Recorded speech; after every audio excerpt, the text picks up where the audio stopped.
গণতান্ত্রিক নারী সমিতি 2 ঘন্টার গণ অবস্থান সংগঠিত করে বিশ্রামগঞ্জে। রবিবার বেলা 12টা থেকে শুরু হয় তাদের এই কর্মসূচি, শেষ হয় দুপুর 2টায়।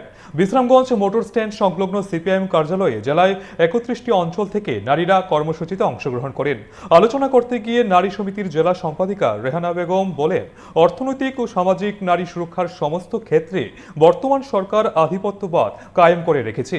সব সেক্টরে আক্রমণ এবং শোষণ চলছে। রেগা কর্মসূচিও বিভিন্ন তাল বাহানা করে কেন্দ্রীয় সরকার বন্ধ করে দিতে চলেছে। এই কর্মসূচিতে উপস্থিত ছিলেন সারা ভারত গণতান্ত্রিক নারী সমিতির রাজ্য এবং কেন্দ্রীয় নেতৃত্ব স্বপ্না দত্ত, জেসমিন সুলতানা, দুলন হাজারি, অর্পণা দেবনাথ এবং গঙ্গা দেববর্মা। এই কর্মসূচিতে নারীদের উপস্থিতি ছিল লক্ষণীয়।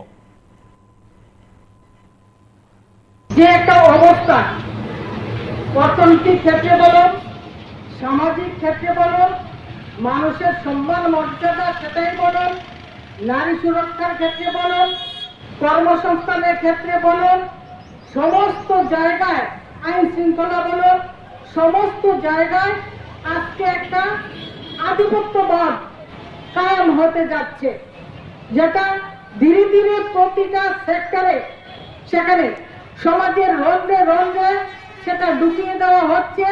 মানুষের জীবন জীবিকার একেবারে সর্বনিম্ন যে সহায় সুযোগ সেটা পর্যন্ত সেখানে কেড়ে নেওয়ার ব্যবস্থা করা। অন্যদিকে সেখানে মানুষ যাতে তাদের উপর গঠিত অন্যায় অত্যাচার এবং তাদের দুর্বিষহ জীবন যন্ত্রণার কথা সেখানে মুখ ফুটে প্রকাশ্যে বলতে না পারে, তার জন্য সেখানে প্রচন্ড রকমের ভিন্ন ভিন্ন কায়দায় সেখানে একটা দমন পীড়নের একটা আতঙ্কের পরিবেশ সেখানে তৈরি করার একটা মরিয়া চেষ্টা সেখানে রেখে চলেছে।